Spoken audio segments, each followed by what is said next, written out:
You're listening to the Living Adventures podcast, a lifestyle podcast hosted by ashleymielke and thevictoriavance. Tune in for a new episode every Thursday to hear our honest conversations about topics like freedom, creativity, spirituality, luxury living, health and wellness, and above all else, building community. We have real and unfiltered conversations inspired by our search to feel connected to people who give a shit about us, support our dreams, and understand our struggles. Our mission is to provide you with the tools, guidance, and motivation to navigate any moment in your life with the lens of your neurodivergent mind, with a community who gets you. Adventure on. Hello. Hello from Mexico. We're together. Both of us are in Mexico. The podcast launched yesterday, Whoop, whoop. Which ended up being a crazy day, which we will talk about later. But we first want to, before anything else, before we talk about what we're talking about today, address something that we have been asked by a few listeners. Who is Bo? I did not realize, I did not explain Bo well. Bo is a dog. Not a boyfriend. He's not a human. He's not a boyfriend. He's not my husband. Bo is a dog I raised from my mom, who is a therapist, and he is a trained therapy boy, dog, whatever you want to call them, and goes to work now with my mom. I was raising him for the first year of his life because my mom did not want to really fully do that and everything. And he's now with my mom working. Sad, because we miss baby Bo. I miss Max. I'm in Mexico. I've been in Mexico with you, I don't know, like 3 days. And I'm like, I miss my puppy. Okay, I think it's been 4 days. But today's topic, puppies aside, is all about how to know what you want, getting what you want, separating your wants from people pleasing, all of those kind of things. So if you are interested in knowing how to know if you want something because you actually want it versus you doing things because people told you to do it, this is the episode for you. Before we dive into that, we really do need to do a life update because if you could see us on the YouTube channel now, you might notice our hair is looking a little green. It's looking a little blue. It's looking a little weird because what had happened is we were like, wow, life is so fun. Let's go swimming. We'll go like at a night swim and it'll be so good. It was so good. It was so relaxing. It was so wonderful. We saw stars. The water was so soft, so relaxing after walking and getting back because we went out and celebrated. We got mocktails, by the way. Everybody. So good. Passion fruit mocktails, because if you know, my addiction to my passion fruit is real. And we were looking for sweatshirts. We didn't find any. And we're like, all right, let's go swimming. Let's end this night, end the stress cycles, all that jazz. Had a wonderul time. Pleasant. So good. And then anarchy began. And then the world came for my ass.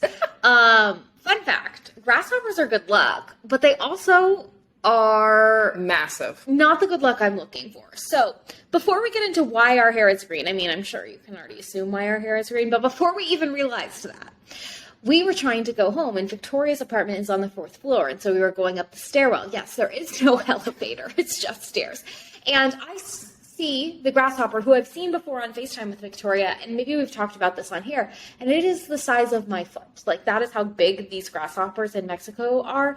And they fly. Which, when I tried to first describe that, because the first time I ran into it, we were on FaceTime, and I was picking up food, and I was coming back to my apartment, and it was, like, on my door, and I was, like, terrified. I was like, you don't understand how big this is. And it's, like, even over camera, she literally did not understand how big it was, and then yesterday she was like, oh, my gosh, what the heck?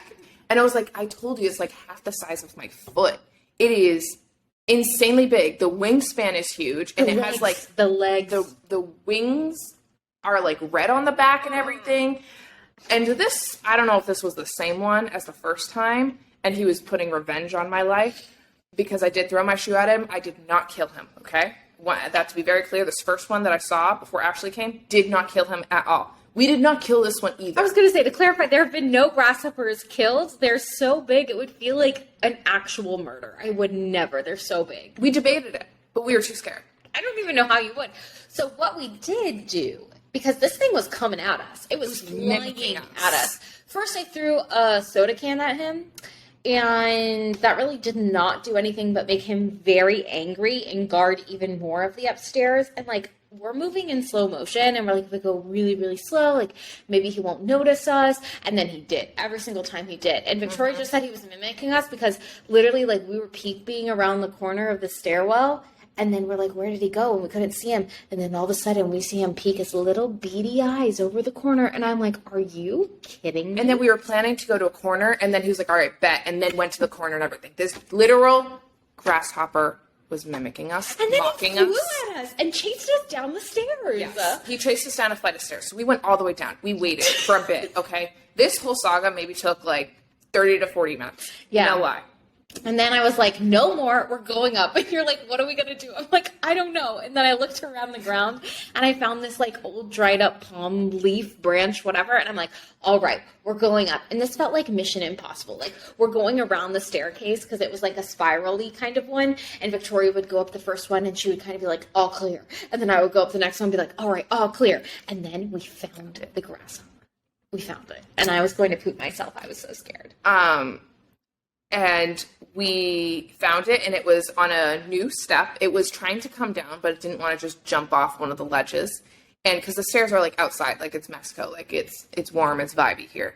And then we were terrified. People were suggesting, and by people, I mean Ashley's husband, was suggesting we get a cup. This thing would not fit in a cup, nor did we have access to a cup. We're outside. We're trying to come in from swimming. Like, and we were dripping wet in our towels. We're tired. We want to go shower and go to bed. Mind you, our hair is green and we do not know about it still. Yeah. And so, after taking pictures and videos to prove, because people thought we were being unrealistic, we kind of shoved him. I took the branch and I was like going so slow. I'm like, Victoria, I don't know how to do this. I'm scared. I don't know. She's like, just go. And I'm like, literally have the branch in my hand and I'm like getting closer and closer. And my plan in my mind was I was going to knock the grasshopper off of like the ledge of the staircase, like and go over basically a balcony. And I was like, oh my gosh, if I mess this up, the first time I tried to hit it, I missed. And I was like, actually, this is the only chance you got. If you don't do this, he's going to attack you. And so we got him out and then we booked it up. We ran as fast as we could up the stairs. We opened the door. We slammed it. Oh my gosh. It was terrifying. I was like, I don't know. There's a lesson in there somewhere there. I'm not ready to process that. It's too much for me. Too much. And honestly, like the first time it came and Ashley was like, oh, it's good luck and everything. By the way, I still have an ant issue from 2 episodes. Like, it's still a thing. And I tried to fix it this morning and they delivered stuff for cockroaches instead of ants. So that's an issue. Still have ants. And Ashley was like, oh, yeah, you know, like the movie, like, Bugs Life, like, they eat ants and everything. No, they don't. So we thought, like, the good luck was it was going to get rid of my ant problems. No. And I did not have good luck last time, and I did not have good luck this time, and anything, it just gave me little T trauma. Little T trauma is real. Yeah, and so then after that, we're like, okay, well, let's go take a shower, get all this pool stuff off of us. And I'm like in my room, like getting my pajamas on, and I hear Victoria screaming. And I'm like, what the heck? Is she talking to me? Is that somebody outside? And she's like, is your hair green? And I was like, what? She's like, I repeat, is your hair green? And I hadn't looked at my hair yet. I just got out of the shower, and I look, and I like pull it to the side, and I'm like, I was like, my hair is mother effing green right now. I'm gonna cry. And that starts stress cycle number 2, because I was calming down in the shower, and then I was like, wow, this mask I've used, I never realized it always makes my hair green. Interesting. It's not a green mask or anything. And I was like, no, your hair's green. No, it's not the mask. And so then last night we had to keep researching about our hyperfixation turned into green hair edition of how to get rid of our green hair. Yeah, there's a lot of ways. I will not be putting ketchup on my hair. And it turns out your hair doesn't turn green because of chlorine. I think that's a common misconception. Your hair actually turns green because of metals and copper that is in the water. And actually the chlorine, all it does is it breaks down your hair, which makes it easier for the metals and the copper to get inside of your hair, which is why it's a deadly duo. And so everybody talks about like ketchup and vinegar and all these weird home products to put in your hair, which actually cause more damage and breakage. And thanks to the power of TikTok, I found out that there's a metal detox shampoo that helps remove metals from your hair. To be determined if that actually works or not. So we'll let you know in the next episode after we wash our hair about 7 times. And mind you, we asked help from my hairstylist. I DM'd him late at night, And I was like, my hair turned green in Mexico, help. And he was like, oh my gosh, no, it didn't. Send pics. Nobody believes us when we're telling them things are happening. First, Adrian, Ashley's husband, now my hairstylist. And I sent pics and he's like, oh my gosh, your hair really is green. Like, do people not believe us and understand? When I say my hair is green, I know it might not seem it. It's like even more green in person. I've got pictures, okay? It's more in person, and I have a lot of pictures. We can post them to prove this, okay? My hair is green, and he was shocked, and he was like, yikes, I wouldn't get your hair wet in the water. That is not helpful advice at this time. I'm like, was it worth it, though? Like, it was kind of worth it. If it does come out with this detox shampoo. I will be still getting my hair wet. Oh, really? Oh. I have a whole bottle. Not every single time, but. Oh, I'm like, if it works. Wow, she said I will risk it for the biscuit. I will say it was worth it. Like, last night was relaxing and peaceful. Yeah. I do not know that I will be getting my hair in the pool again, but. Stay tuned. Well, if it works, and it works so well, like, and it, maybe. Not all the time, but like. Really like once a week, It's really refreshing. Honestly, I don't know how people, I know all the hair extensions, everything is like really bad. I don't have any of that. I just bleach my hair. And like, yeah, that's high maintenance, but not as high maintenance as some go. And I have no judgment and everything, but I do not know how you resist the urge to dunk your head.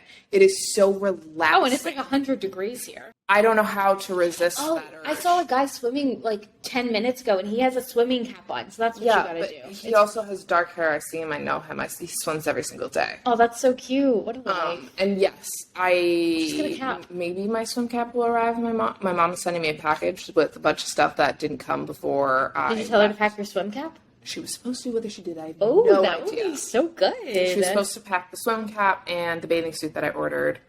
Nice. So we'll see. Cool. I like it. Anyways, that's that. And so that made me feel exhausted with a capital E today and feel like I have no good ideas, but we did come up with one good idea today. And that is the topic of today's podcast, which is how to know if you're doing stuff because you want to or because you are trying to please others in your life, which is like, wow, you can go so many ways with this. So, Victoria, kick us off. I experience this heavily.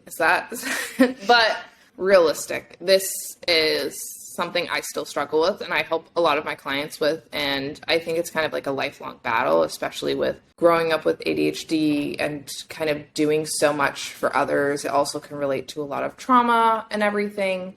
Perfectionism, just the whole bandwagon. I think it takes a lot of time to go about it. Currently, I'm still working on it in my business. And I wrote an email about this week. And we have been talking about this topic of, I felt like a horrible coach in the coaching industry because I don't keep my clients for 2 to 3 years. I can send my client off within 3 to 9 months for the most part.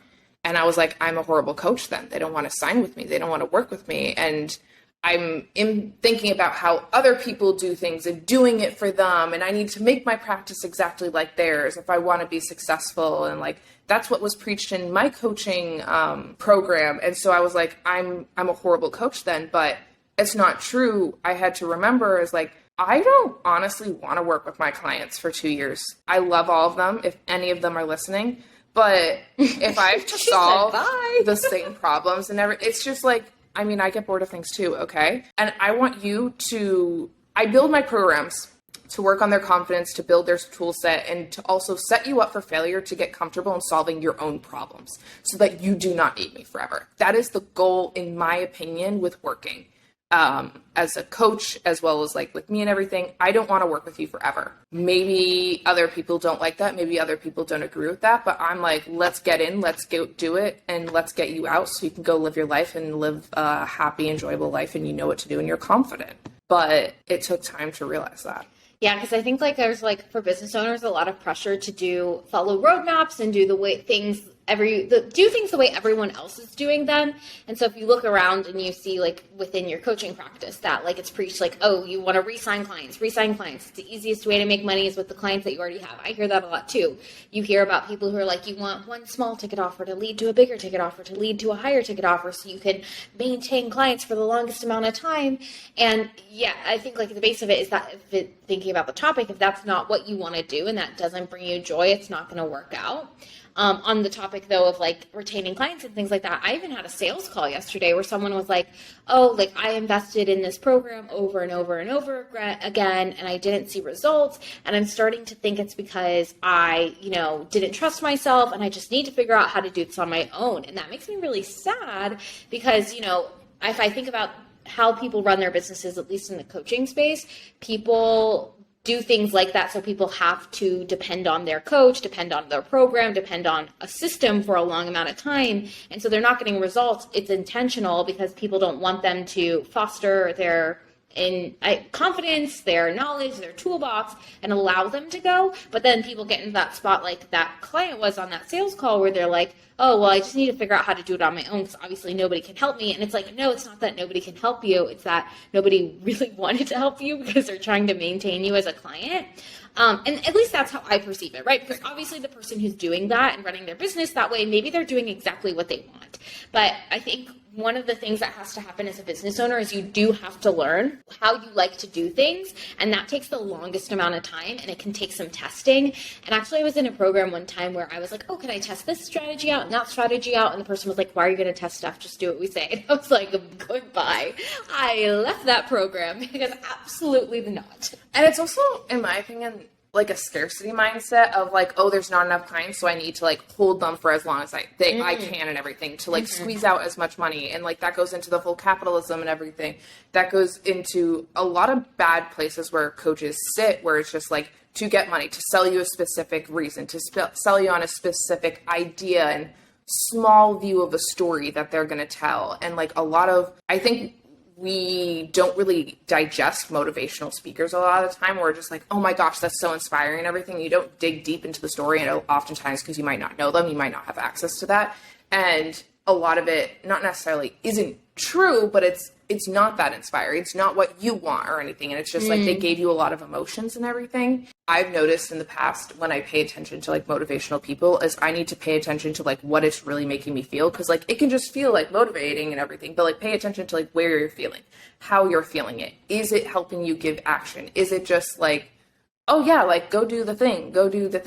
Or is it like literally internalizing inside of you and making you feel ready to take action? And like the roadmap thing is there is so many ways to do it. And it took a while to be confident in the choice of why I'm doing that. I don't want to keep thinking of problems to have to always solve for my clients. I'm like, yes, I do that. But I want you to go have a successful life without me. That's just my opinion. And it doesn't make me a bad coach, I think. But I had to slowly get there. Yeah, because it takes a lot of courage to have confidence in doing the things that you want to do, the way you want to do them. Like, because the way this came up is like Victoria and I were walking, and I was like, I don't even know how it started, but I was talking about how I thought I was a bad coach because I let my clients go after 3 months, or they didn't always resign, or sometimes they only worked with me for 6 months. And, a lot of times you can see people working with business coaches or other kind of coaches for 2-3 years, as she said. And then like, you get down to the root of it. It takes courage to say, I know everyone's doing something one way, but I'm doing this another way because I believe in myself and I believe in my mission and I believe in things like that. And it's not just like retaining clients that this applies to. It applies to everything in business. And I have to dismantle this with my clients. And every single time I work with a new client, because a lot of times, and this happened for me, you build a business the way you think a business has to be built, and then you're like, oh my gosh, and this could be true for your career, your relationships, your friendships, and then you get to a place where you're like, I'm not happy, and you have to figure out why. Like there was a really long time where I thought I had to charge really high prices, and no matter if I was a new business owner, an old business owner, I had to charge these high prices, and I was getting so frustrated because I'm like, I just want to help people. I just want to help a lot of people. And nobody was doing what I wanted to do, which was like offer a really short 6-week program and charge really low for it and help a bunch of new business owners start their business. And it wasn't really until one of my coaches gave me permission to do the thing I wanted to do that I felt confident enough to say, okay, everyone's going to think I'm crazy for selling this program for only $500 when I used to sell it for $4,000, but I'm going to do it because that's what's going to make me happy. And a lot of the times we always are thinking about how other people will think about it, how your clientele might think about it, how other people might think about it. And something we also had inside that conversation is like when we were going to a coach, we didn't go to them for like 2 or 3 years. We would go to them for a short amount of time, get the information we want and leave. And it's like, well, why can't our clients do that? Yeah, right. Like, why can't we just give them the information, help them do the thing, and then go on their merry way. Like, isn't that the point? I'm here to help you solve your problems and then send you. And so that was my permission structure. It's so true. And I feel like part of the reason why we feel like we can't do that is there's so much conflicting advice on the internet. Like, I know even today I just saw somebody who was like, oh, the thing that helped me grow my business and stop, being stuck at a certain level was because I finally stuck with one coach for a really long time and I let them learn me and guide me and all these things. And like, that can be someone's experience and that can be true, but that doesn't mean that has to dictate anybody else's experience. And I think like the problem with the internet and like trying to figure out how you want to do things and what makes you happy is there's so much conflicting advice on the best way to do things because everybody uses their own personal experiences to give you those roadmaps, those frameworks for success. Like someone's like, oh, eat this, what I eat in a day. So those are a perfect example. Like people who do what I eat in a day to look like this. And you're like, okay, cool. Well, let me go eat these things because I want to look like that. And then you're like eating those things and you're not happy. It's the same thing of anything in your life. Like just because someone else is doing it doesn't mean that's what drives your motivation, your happiness, or anything like that. Yeah. And it's like thinking back, I'm like, I have worked with coaches for a very short amount of time, but then it's like my therapist, I've stuck with her for 5 years. Yeah. And it's like, why have I stuck with her? Am I still happy? And I always tell my clients, like, honestly, date your job, date your therapist, date your coach. Is like, they can help you for a short amount of time, get you to like where you want and everything. And then if it's not vibing anymore, if it's not the right advice, if it's not for you, like that's okay to change. Like I have a lot of clients who changed their therapist because in our sessions, they're like, I don't think they're helping me anymore. I want to get a new therapist. Mm-hmm. And it's like they're doing coaching and therapy at the same time, which is very common and everything. But I have stayed with the same therapist for so many years. And it made me question, like, is that bad? And I was like, no, because I'm still getting everything I need for her. I don't want to share the whole story and everything again. She is very on top of everything that is happening right now and extremely helpful. I don't feel like I need to go to another person. Yeah. The advice is still relevant. And I feel like therapy and coaching, well, obviously are different in a lot of ways, but even with how we work with clients, right? Like, I feel like with therapy, if we think that it's like a lot of unpacking of the past, like there's a lot. The older you get, the more of the past there is to impact, baby. Yeah. And with coaching, like it's all about moving forward and giving you the tools to move forward. So it's almost like if you have all the tools you need to move forward and you feel confident in yourself, and like one of the things I work on with my clients is trust, because a lot of people come to me and they do not trust themselves. They do not trust their decisions. They always have people making decisions for them. And it's like, if you learn how to trust yourself, trust your intuition, make decisions for yourself, create your own tools and systems. Like, it's like you might not need coaching for your entire life, and that's okay. You might just need it for a season. I have some clients who come to me and they have mindset problems, and they just have a season of mindset problems as they're doing something brand new and they have to navigate that. Some people want to build entire new businesses and they just need the structure and the foundation, and then they go, right?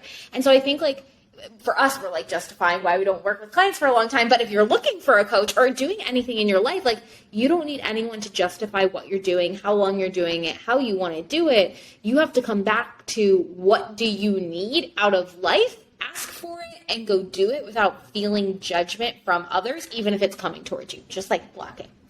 Exactly, because you need to make your own decisions. Like, we often just get stuck of like, well, this is how everyone tells, like, it's supposed to feel like this. My business is supposed to feel like this and everything. And like, okay, but is that a feeling that you enjoy? Oh, you know what the best advice is for this? Everything is marketing, especially if you're a business owner. Everything is marketing, and everybody's trying to sell you on something. And you're trying to sell people on stuff all the time too, but everybody's trying to sell you something. They're trying to sell you on their idea, their best way to do things, their method. I'm selling people stuff every day. I have no problem. And I will say, I will go on my Instagram, my TikTok, and I will tell you the best way to manage your ADHD, or not your ADHD, that's you, your burnout. I was going to say burnout. Oh my gosh, it's Friday, guys. I will tell you the best way to manage your burnout, the best way to manage stress, but it's all going to come from my experiences, my client experiences, and that might not mean it's the best way. Like everybody's trying to sell you on their ideas, and you have to navigate how to pick the best idea for you, or how to collaborate with people to find the best idea for you. And that's why, in my opinion, I think the best coach is one that's going to collaborate with you, but that's also like, because that's the style that I have. So it might not be the best for everyone, but that's my opinion. And it's like, the way that's shown up with a client of mine is she is a musician. We've talked about her before. And when she was coming to me, got into this program, and doing vocal exercise she had to do, but she wasn't doing them. And she was having a really hard time. And she's like, they only take like 10, 15 minutes. And like, I can't do them. She just has to like blow through these straws. And so we were working on that and like finding a way for do that. The first week we were working on it is I was like, okay, what can we do it when you're in the car and you're driving to work? Like, is that something she's like, yeah, I think that's something that will work. She ended up traveling a lot that week because she had a concert, she had to go home and everything. And so it just wasn't a week where she had access to it. She didn't want to travel with them. And I was like, she was really disappointed to come and tell me that. I was like, that's okay. Like, let's try it again. Do you want to try it in the same way or do we want to change? She's like, you know what? I really want to give this a real try. She always called it the college try. And I was like, all right, try it this week. She came back to me the next week and she was like, so that did not work, but here's what did work. I ended up doing it on my Twitch stream and everything, and it actually became a community activity. Everyone thought it was really funny. I was having fun with the people on stream, and now I'm doing it every day on stream as like a part of my warm-up and everything, and it's really fun and engaging. And I was like, you solved your own problem. Like, we came up with ways for you to start doing it, and then you were realizing it wasn't working, and she started problem solving herself during the week. Yeah. That was the goal. Right. And like somebody could have been like, no, like you need to force yourself to do it this one way because that's the only way it's going to work. And that's just not realistic with any aspect in your life, with like even as small as something like that, like a little exercise that you need to do, or something bigger, like figuring out, you know, who you're supposed to be, what your life purpose is, how you have to show up online. I have so many clients who are constantly battling like who they have to be on the internet to get clients. And, you know, I think one of the biggest struggles that my business owner clients have is how vulnerable they can be and still land clients. Like, you know, I had a client a few weeks ago who was like, I'm a hot mess. All I want to do is go on the internet and say I'm a hot mess and, you know, all these things about her personal life. And I'm like, okay, cool. We can do that. You can do whatever you want on the internet, but also like, how can you use that to inspire people? What can we add on about that? Because that's not all you are, you know? And I think like we can get stuck in thinking about how we have to present ourselves, how we think we are right now. And it's like, where's the middle ground between who people expect you to be, the worst version of yourself you can come up with in your head, and who you actually are and how you want to show up in the world? Because that is where you're going to figure out how you want to do things, is in that positive mind space, that place where you're thinking about your future self and how she shows up, the vulnerable, the good, the bad, the ugly, and like owning all those pieces, because that's where you derive what you want. And it's, I get asked this so much, and we talk about this, is how did I grow so well and so fast on social media? And one, we both believe there's no overnight success. I mean, occasionally. Like, it feels like it, but it's after a lot of work. There is some minor cases of it where it's like one person posts one random ass TikTok when it was first starting, and you post a dance and it goes viral. Like that, yes, there were some. But on the most part, there is irregularly overnight success. And so on my business is like, one, it is proof. My accounts are proof that it was not overnight success. But the way it really did start to take off is when I just started to say whatever to all the advice. Like I say constantly, I am every social media marketer or whatever worst nightmare, because I just do whatever I want. I post whatever I want. I say it however I want. I don't do it perfectly. I like to leave mistakes in, and I just do it. And every single person is like, I don't understand. And I help a lot of clients like get on social media and everything. I'm like, you just have to start. You just have to start sharing something, and it slowly comes, and you find what you like in that. And it happened over like 3 to 4 months. I was testing out so many things, and then I was like, I just want to do things that make me happy. And so then whenever a video made me happy, whenever I had a thought that I really want to share and everything, I just posted that, and then it just would go viral. And it just came true of like, I can do whatever I want, and as long as I felt in alignment with it, it worked. And so that's my social media strategy, and everyone hates that. But it makes me feel good, and I enjoy it. Yeah, and the thing is, like, whenever I'm working with clients, they're trying to figure out, like, what makes them happy, what do they actually want to do as a career or as a business or as a job or whatever, or even my clients who are recovering from burnout and they're trying to figure out how to make life fun again. Like, all you have to do is follow your curiosity and follow your fun. And I wish we had enough permission to do that in our lives, because that's how you stop people pleasing. That's how you stop being who you think you have to be. It's by like literally thinking, like us in the middle of the day yesterday, oh, you know, it would be fun to go to the pool in between client calls. Okay, let's go to the pool. And like, if I looked at myself like 3 years ago and I was looking at how I was trying to run my business, I was still trying to be very corporate, very professional, because a lot of the people I was looking up to were people who were like, you need to systematize your business. You need to work 9 to 5. You need to, like treat it like a real business, all these things. But like a real business is whatever you define as a real business. Real working hours are whatever you define as real working hours. A real job is whatever you define as a real job. And there's so many people who would say what we do is not a real job at all. It's me. And it's me. I'm like, oh yeah, I was swimming yesterday. We were walking to the pool in between client calls, and Victoria's like, these are the times when I question if I should get a real job. I'm like, we do have real jobs. Shut up. But it's true. And it's like, but if you don't follow your curiosity, it's easy to let other people's little mindsets creep into your brain and tell you what you have to do or who you have to be. And I think something you said is like, all the people who you liked inspired you when you first started and everything. I didn't have what I liked when I first, and so I had a lot of what I didn't like, and I kept trying it and it felt gross. And I was like, I didn't know off the bat of what I wanted. And I was like, it took a while. And I was like, I want to just basically talk to the camera as if I'm talking to a person. And I want my videos to be a conversation. And so then I was like, then I just need to start doing that. And I did, and it took a while and everything, but I get comments every single day of like, I love your videos because it is like a conversation. I feel like you are literally directly talking to me. I do not understand how you have cultivated the community that you have and how honest it is, how genuine the replies are and everything. And it just feels like nothing out there. And I was like, that's what I wanted, because it isn't out there. And I pride myself so hard on that. And it's sometimes hard to remember that because it's online, and object permanence of online. I always have a hard time with understanding what I have built, because numbers don't really show that well. And so I will say, side note, tell people how much you mean to them. We forget to do this, but you don't always, what was the point of this? I have literally no idea. Me too. I was like, where's do what you want. Here's the thing. If you do not know what you want to do, I say look at the negatives and what you hate. It's like dating. It's like, it always comes back to dating. It's like you don't know what you don't like until you start dating, and then you start dating people and you're like, gross, gross, gross, never again, absolutely not, F that, screw that.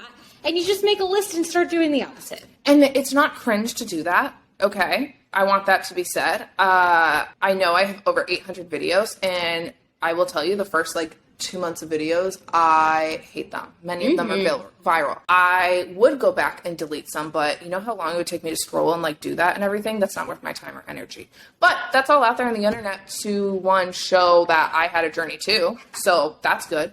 But it's okay to not know it right away. And I think when goal setting, which we're going to have an episode on this soon, you're supposed to always state it in the positive. And we have a really hard time doing that at first, especially when we don't know what we want. And so I always have my clients, I'm like, okay, what do you not want? And let's figure that out.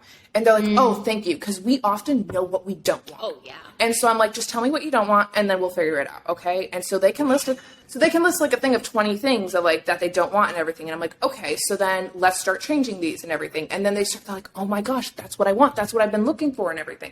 And sometimes we just need another person to process our ideas, because we are too close to all of the problems, which is something you learn in design school and everything. And that we talked about this morning, you need to present your ideas to somebody who is your ideal audience, but also not share everything that you just did, so that they don't know that, and so that they're coming from a blind perspective to give you a better idea of if it's working or not. That's generally what I do for my clients a lot. And we can work through the negatives, make the positives, and find what you want. Yeah, I find a lot of times, I feel like we can think that we know what we want, and then it can change as we grow. A lot of my business owner clients who are scaling and dreaming up their next level of their business or their career or their personal brand, that's where they get stuck, because they're like, oh, I thought this was how I had to do things. I've built my business up to the most successful I thought it could ever be, and now I'm not happy because I'm overworked, or I'm not doing things I love, or my team members suck, or all these things. And it's the same process where it's okay, what do you not like about your current situation? It doesn't even, it's so simple. Your current situation, what do you not like? And how can we shift those pieces? Because the other thing that I've learned is if you don't know what you want right now, that's okay. Like, you're exactly where you want to be. And I even think about this whenever I'm creating content and I'm trying to force myself to be creative. And I'm like, oh, I really want to launch this like free worksheet and I want to create something that I can create an ad out of. And I haven't gotten the idea yet. And I'm like, that's okay. Maybe the idea isn't supposed to come to me yet. Maybe I'm not supposed to know what the next step is. Maybe I'm not supposed to know what my next level looks like just yet. Like, if you can't define what you want, that doesn't mean there's anything wrong with you, no matter how much the internet marketing world or sales world wants to tell you that. Like, you're exactly where you're meant to be. And if you want to feel that control, like Victoria said, look at what you do know, what you don't like, and just trust that if you follow that curiosity, follow those random ideas that you get, like everything that you're supposed to know about yourself will come through. And it also, it's like you might just need more information and more conversations to help you guide there, and you're not ready for that. And it's like they're going to start happening, and sometimes it will take an extra week or two, and that sucks, but it's okay, and allow it to do. Like, when a thought comes and then you forget it, like, don't force and track it and everything. Allow it to come back, because it will come back at a better time for you. And also something we have started to talk about between ourselves is like, when we think that's what we want, we then realize that's not what we want, and we start getting that and everything, and then we realize like there is a higher thing that we actually want, a bigger goal, and that was just the stepping stone. You almost have to grieve your initial goal to allow yourself to go to the next step. And you have to be like, okay, like at that time, with all the knowledge and everything that I had, like I really thought that was it. And that's okay that it's not anymore. I have learned so much, and I'm taking all of that knowledge with me to that next stepping stone. Yeah, it's so true. It's like you have to look at, okay, this is everything I thought I wanted. These are the goals that I had. And it's hard to like allow yourself to step back, especially if it's a goal you haven't hit yet, to step back and be like, oh, I have a different goal. Oh, I want to do things differently. And so like, not only are we like trying to navigate a world where the world tells us who we are, what we have to be, and what we have to want, then we have like, okay, maybe we get over the world telling us what to do. Now we're like, my past self really wanted this thing though. Am I dishonoring her by going a different route? And this happens to my clients all the time. I have a client who just enrolled with me, and she has this like really, really amazing job, amazing career. She's been doing it her whole life, makes stupid amounts of money. And she's like, am I really going to give all of that up to start this new path, to start over, to do this new thing, to start this new business? And that can almost feel like a disservice to her past self, who probably went to school and got a degree and did everything right, as they say, and climbed the stupid ladder. And now she's saying, no, well, my new dream is more important. And that's scary, because it's like, on top of the world telling you what to do, now you're like disobeying, I put in like finger quotes, disobeying your past self. It's just like a weird thing to navigate, but it doesn't mean it's wrong, because like I keep saying, like your curiosity right now is more important than anything that's ever happened in the past.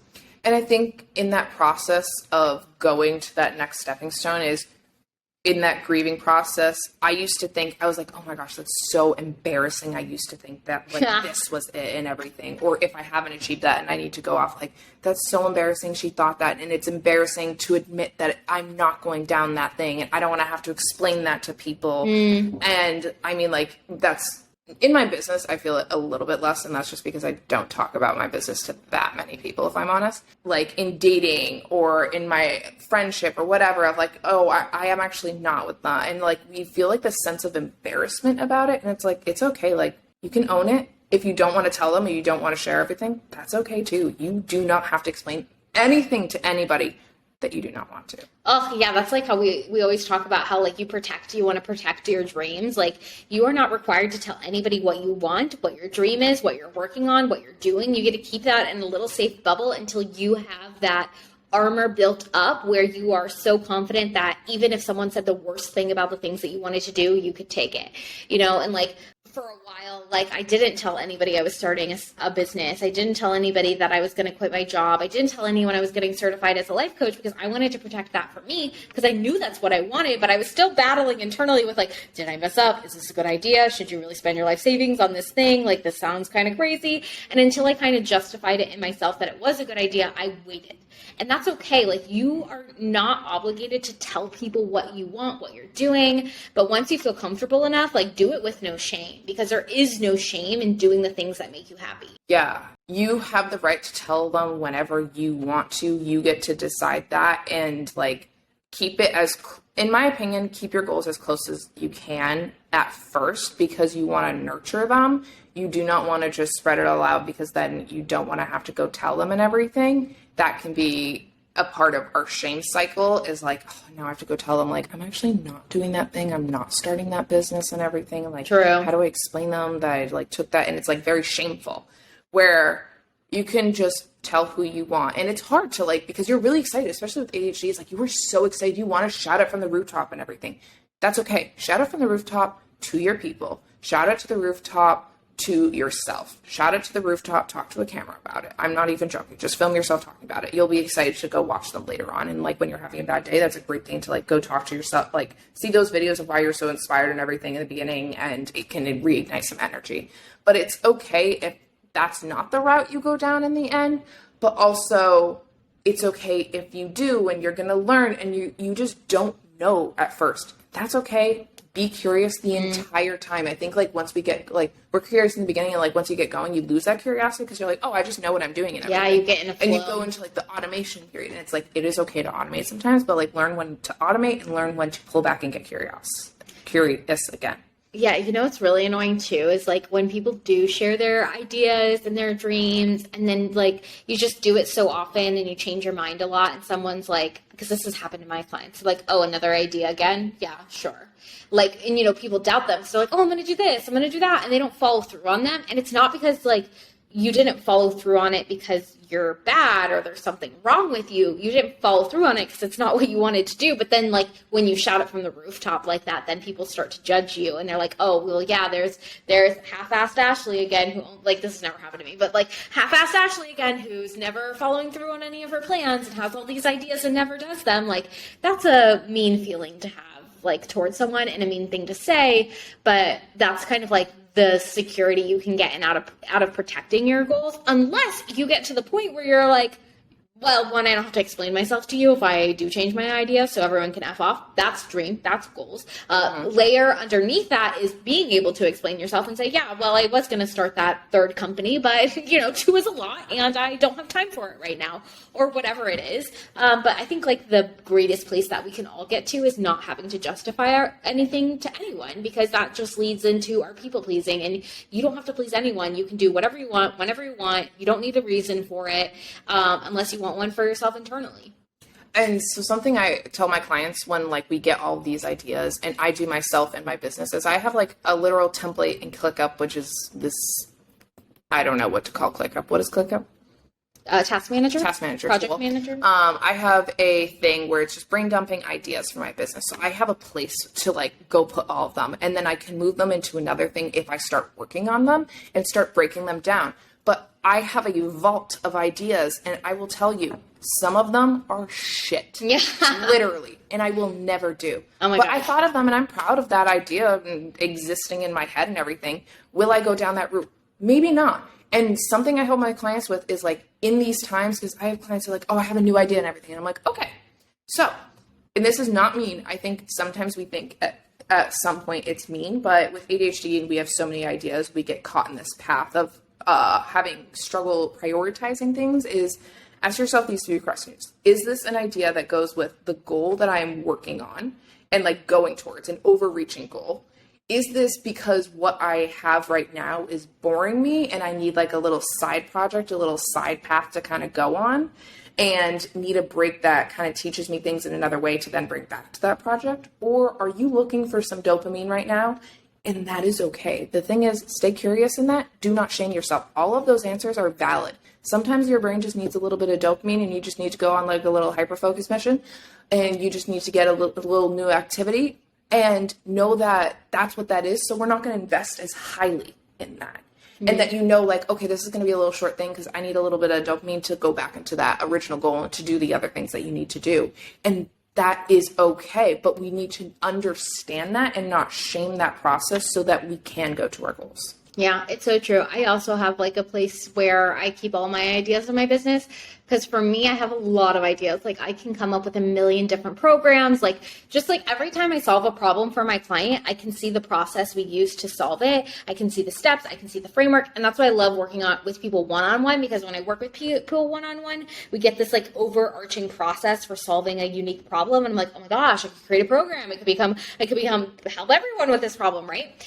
And there was a point in my business where I had so many ideas. I didn't know what to work on. I didn't know what mattered most. And this would happen with my clients too. So what we would end up doing is literally sitting down, kind of like how Victoria did, and listing out every business idea they have, every offer, every podcast, every website, every side income that they could create. And we prioritized it in a couple of different ways, and like their likes, their passion, their ability to do that thing right now, like all the factors that go into it. And that helped my clients like really start to prioritize, okay, what am I taking action on first? What excites me the most? What's going to benefit my audience the most? What's going to make me the most money? What's going to be the easiest to launch? And, you know, that's how you start to create really fun things. Like Victoria's talking, like maybe short things that give you a lot of dopamine. My clients will have flash sales. Like for maybe 1 week, they'll sell really short sessions or a really small product, and they'll sell it out. And that was exciting. And then maybe they have bigger products where they're missions, where they're like, okay, this is going to take a lot of thinking to plan. This is going to take a lot of things to launch.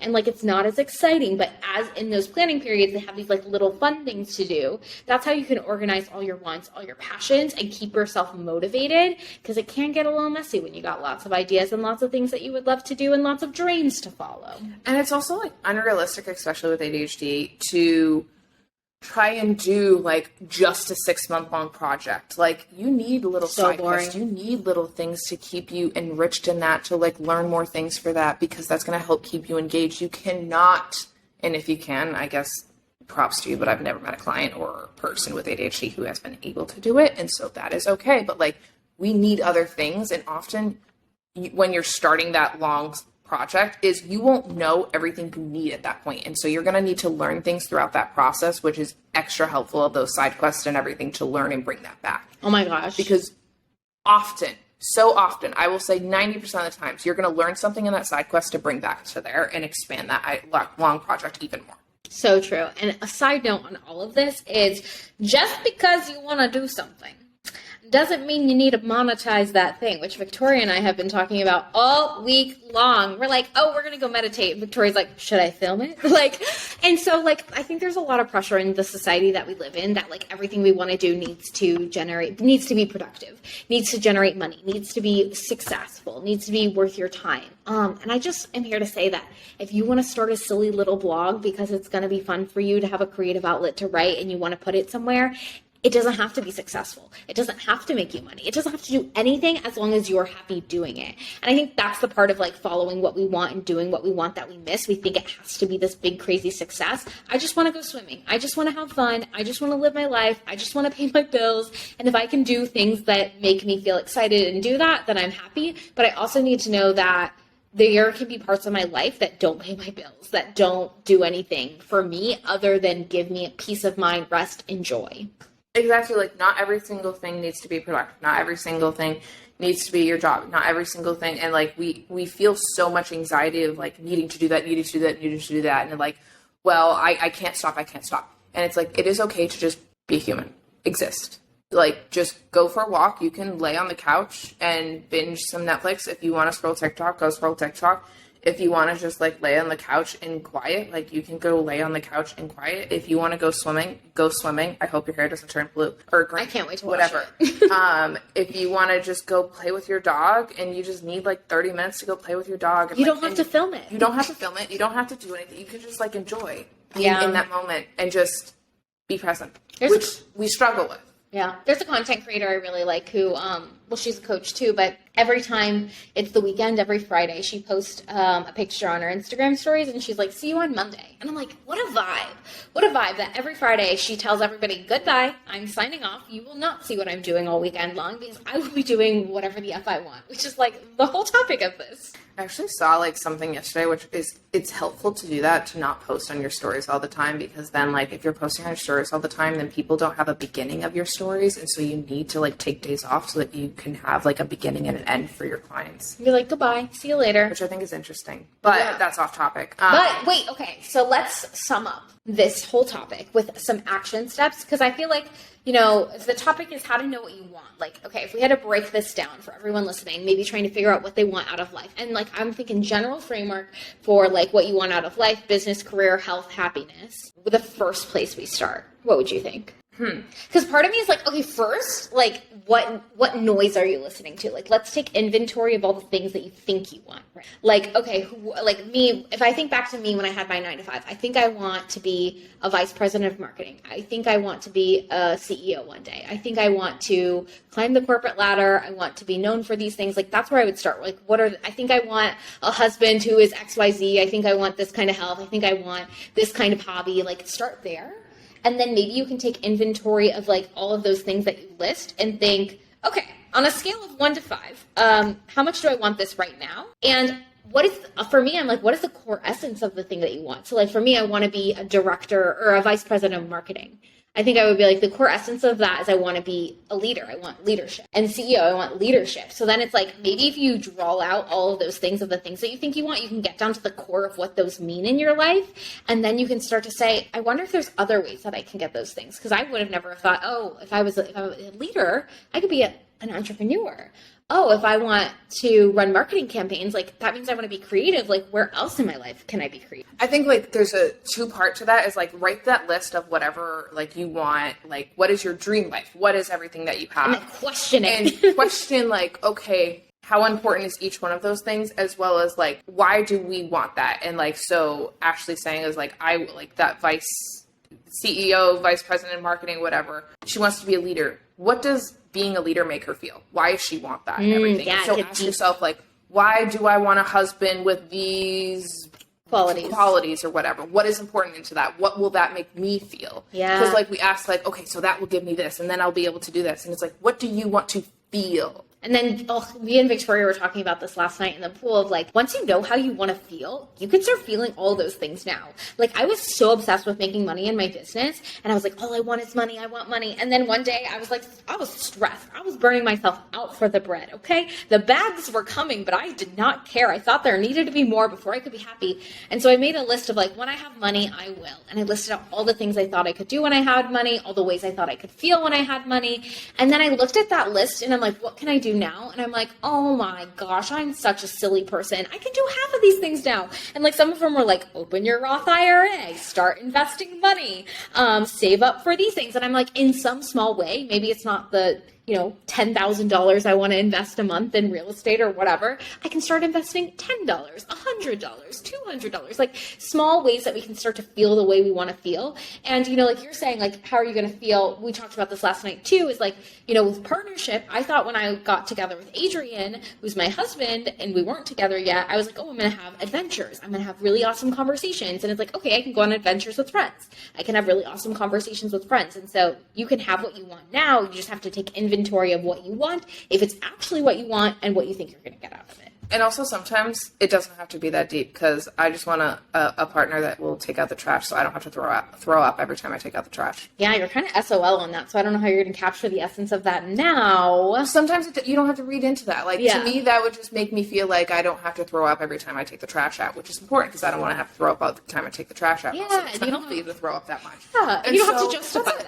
You don't have to justify every single thing, but some things you can. That's just an example of it. It's like, maybe to some person, like, that sounds really stupid, but like, to me, that is literally important. And I would genuinely ask that question on a first date. And if they think that's a red flag, then they're not going to take out the trash. Mm-hmm. It's so true. I don't do dishes, guys. So, that works out for me. I don't want to do dishes. It's partnership.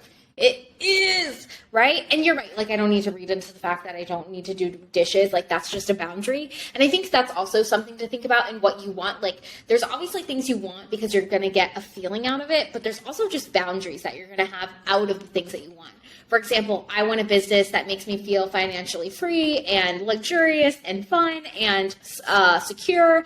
but also I have boundaries within that of how that looks. You know, I don't want a business that's going to make me work on the weekends. And there's no feeling in that. It's like, I'm just not going to do that. I don't want a business that has clients who are super demanding that burn me out. Never going to happen. Not that it has happened. Worked through that, but I'm not going to do it anymore, you know? And so I think, yeah, you're right. Like there's like the feelings, and then there's the boundaries of like non-negotiable. This is it or it's not. And it's okay to have that. And I think I used to feel embarrassed of them in a way. And I was just like, oh, that's going to be so bad. People are going to think I'm so weird. And I was just like, just own it. Just own it. Like, yeah, I throw up when I take the trash out. All right, I'm honest. Are you ever going to see a video of that? No. Okay. Because we don't monetize everything over here. But also, why do you want to see a video of that? And that's okay. I used to feel a lot of shame around that and terrified to admit that. And it was like, it's still hard, especially living alone in Mexico. It's hard. So I take out the trash early so that it doesn't smell, and I keep trash in the fridge here because ant issues, whatever. Not getting into that. Ask yourself what you want. Not everything has to be extreme detailed and insane about your life. Think about what you want, what you can start doing now, and how you can start exploring that. And if you don't fully know what you want, ask yourself what you do not want. Booyah. You're welcome. That's all. And then write that list and then think of, okay, if I don't want this, then what does that translate into? You guys just got the coolest homework assignment to do out of any episode. You're so welcome. Two coaching brains coming together. Yes. Okay, so usually at the end we do client stories, but I feel like, again, like we've told so many client stories this week. What is up with us? Do you have a theme of the week for your clients that you want to share?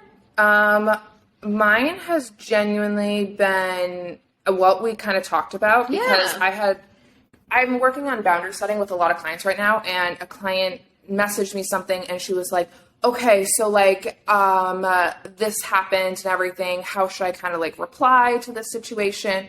And I was like, what do you want? And she was like, oh, right. I didn't think about that. And it's like, sometimes we just need somebody else to like, we're like, okay, this is this. And it's like, okay, wait, hold on. Okay, all that's happening. What do you actually want to do? Gosh. Are you comfortable with that situation? Do you want to even go to that? Yeah. Is that something you want to partake in? What are you doing by partaking in the situation? They're like, oh, I need to process that first. I'm like, go do that. Oh my gosh. And so if you're caught in that cycle, ask yourself what you want. No, it's so true. That reminds me of a call I had with a client where this week they were like, oh, I need to have this really hard conversation with one of my team members and I don't know what to say. And they're like, what do I say? Like, how do I address this? And I'm like, what do you want to say? And then they like went off and they're like, am I allowed to say that? And I'm like, I don't hear anything wrong in what you just said. And I think it's even like expressing how we feel that we're afraid to say exactly how we feel, exactly what we want, exactly what we need from people. And it's even asking in those situations, like when you go to have a hard conversation, when you go to set a boundary, when you go to tell somebody what you need from them, you know, it's easy to like look to people in your life and be like, how do I do this? What do I say? And just ask yourself, like, what do you want to say? How do you want the conversation to go? What do you want to get out of that conversation? Because those can lead you exactly to where you need to be and give yourself the permission to do it. And like, I think this too, of like in that vulnerability and boundary setting is like we are so scared to admit to ourselves out loud of what we need. And we're like, okay, this is like what I need, but like, I don't really want to tell anybody. Am I allowed to like, need that? do I have to really tell them that? Yes, you do have to tell them that. Okay. I am here to tell you you do. And it's going to be scary, especially the first times you're doing it and everything, but it's going to get better. It's going to get more comfortable. You're going to figure out how to do it. You're going to figure out the structure to do it. You're going to mess up. You're going to do it. It's going to be okay. You're going to learn how to set the boundary. You're going to learn the voice you need. Me, not so much in the sense of business. Still struggle with that. Sometimes, you know, like actually like her client apparently could say all that. Sometimes I want to say things I'm not allowed to say. So oh yeah, that's true. I need training on that. But I have people in my life that I'm like, okay, this is what I want to say. And they're like, okay, you're going to say this. And I'm like, okay, yeah. We're like, that's how you're feeling. Let's navigate this in a way where you get what you want now. Yeah. And it's like, it's okay if you don't know that and everything. And like, you can ask for help, but like, know what you want. Like the difference in that situation is I knew what I wanted from the situation, what I didn't know how to express it. But I didn't know how to express it in like a proper business way. And so I had somebody else digest it and pour it out in a more professional manner. And that worked out in my favor. Yeah, sometimes you really want to tell people F off or making my life really difficult, and you just cannot. You just cannot. like I asked Ashley yesterday, I was like, do like lawyers, because they are very good on this. I was like, do they have like a class where you learn this? Like, can I sign up for a class? Because like I don't think I ever learned that, because in design it's very different. And then Ashley was like, yeah, I like literally had a class on that, and I was just like, yeah, that's how I learned how not to in law school, but like at grad school. Yeah. Master's in communications, so that's where you learn how to communicate. Everybody. I never learned how to communicate. Design school. You are really good at visuals, and I'm really good at audio. And here we are. Yeah, and so you take two people together and you just get a better team. Anyways, well, this was fun. Yeah. Okay, now you know what to do, right? Right? You like this podcast, give us a 5-star review. You go up and you hit the little download button, you subscribe, you leave us a review. Tell us what you thought. Subscribe, follow, whatever it says at the top. Right, because I don't know where you're listening. It's different on every platform. I know, but we assume you'll figure it out because you want to listen to more episodes. I heard you did from my brain, because that's what I want. I want you to listen to more episodes, and so that's what you want to do, unless you don't, which would suck because you just listened to a whole podcast on what you want to do. Anyways, that's too long. I digress. Thank you so much for listening today. Follow us on social media. Everything is in the show notes that you need, and drop us a DM and let us know what you want us to talk about next, what advice you're looking for, what questions that you have about your life, business, following your dreams, and we can answer all of those on an upcoming episode. And tune in next week to see if we still have green hair. Oh, truly, truly, truly. Bye-bye. All right, bye.